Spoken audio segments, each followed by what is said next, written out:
Shalom semua di sini yang mendengarkan bersukacita ya. Hari ini kita bersukacita, selalu sukacita.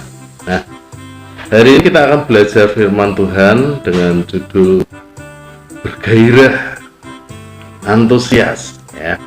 Nah, kita akan belajar dari Kisah Para Rasul pasal yang ke-14 ayat yang ke-8 dan 9. Saya akan bacakan. Di Listra ada seorang yang duduk saja karena lemah kakinya dan lumpuh sejak ia dilahirkan dan belum pernah dapat berjalan. Ia duduk mendengarkan ketika Paulus berbicara, dan Paulus menatap dia dan melihat bahwa ia beriman dan dapat disembuhkan. Lalu kata Paulus dengan suara nyaring, "Berdirilah tegak di atas kakimu." Dan orang itu melonjak berdiri, lalu berjalan kian kemari. Nah, kita lihat yang bagian terakhir, "Berdirilah tegak di atas kakimu."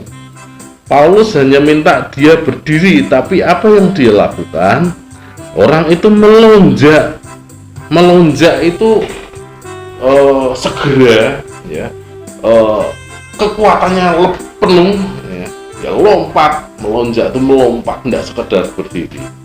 Kenapa orang ini bisa seperti ini? Karena dia punya gairah, dia punya antusias. Antusias itu asal katanya dari kata entheos, artinya en itu di dalam, theos itu Tuhan. Tuhan di dalam. Kenapa Tuhan ada di dalam dia? Kita lihat ya, ayat yang sebelumnya.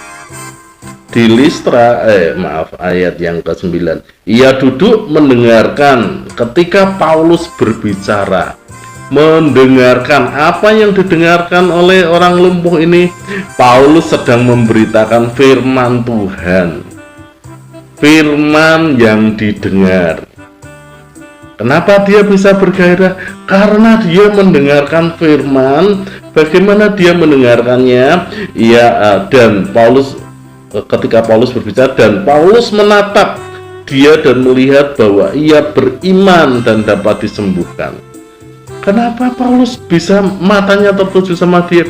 Karena mata orang ini juga tertuju kepada Paulus dengan penuh perhatian, fokus. Jadi dia mendengarkan firman Tuhan dengan fokus. Saat dia mendengarkan firman Tuhan dengan fokus, Paulus menatap dia. Kenapa? Karena dia juga menatap Paulus. Nah, iman itu selalu muncul dari mana? Pendengaran akan firman Tuhan. Ya. Nah, si orang lumpuh juga mendengarkan firman Tuhan, dia fokus sehingga iman itu berjalannya dengan kecepatan yang maksimal. Saat dia fokus, dia melihat firman Tuhan, kecepatan imannya maksimal. Orang yang beriman dari matanya nanti terlihat, orang ini bisa disembuhkan. Masih belum terlihat. Kenapa orang beriman bisa disembuhkan? Karena orang yang beriman ya, orang yang beriman itu matanya memperhatikan dengan seksama. Ini orang yang punya pengharapan. Ya. Siapa dia? Orang yang disembuhkan. Saudara mau hari ini kita semua mendapatkan antusias? Saya mau. Ayo kita selalu mendengarkan firman dengan fokus. Di mana saja kita membaca dengan fokus, nanti hati kita akan muncul iman ya, dan gairah kita, semangat, pengharapan yang kuat. Amin. Pengharapan yang kuat. Amin.